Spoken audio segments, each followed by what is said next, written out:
پرون په زابل ولایت کې څنګه وحشت ترسره شو؟ ولسمشر غني او دفاع وزارت څه وایي؟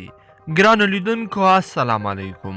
ولسمشر غني وایي افغان امنیتي ځواکونه نه یوازې له افغانستان دفاع کوي بلکې د سیمې او نړۍ د امنیت لپاره هم په لومړۍ کرښه کې جنګیږي.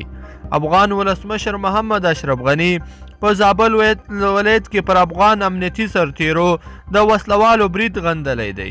نوموړي په یو مطبوعاتي اعلامیه کې ویلي چې د وسلوالو طالبانو دغه ډول بریدونه نه یوازې د سولې پر سطح له خطر سره مخامخ کوي بلکې د دوی پر ضد د ولس کرکه او نفرت لا هم راپاروي. دا نوموړي په وینا افغان امنیتي ځواکونه نه یوازې له هیواد او هیوادوالو دفاع کوي بلکې د نړۍ د امنیت لپاره هم په لومړۍ کرښه کې جنګیږي.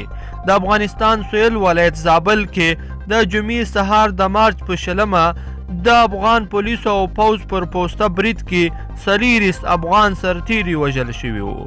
دا په داسې حال کې ده چې طالبان وایي په قطر کې له امریکا سره د هوکړلیک له مخې باید د دوی 15,000 بندیان خوشي شي، خو افغان دولت بیا وایي طالبان باید له خپلو ژمنو سره سم د تاوتریخوالي کچه کمه کړي.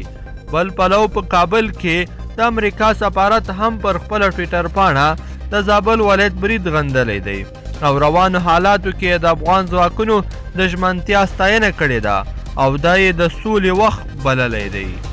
ګرانو لیدونکو په دې هیله چې دغه ویډیو به مو راسره تر پایه پورې لیدلی وي. که مو ویډیو خوښه شوې وي ډېر سره لایک کړئ او چینل هم سبسکرایب کړئ.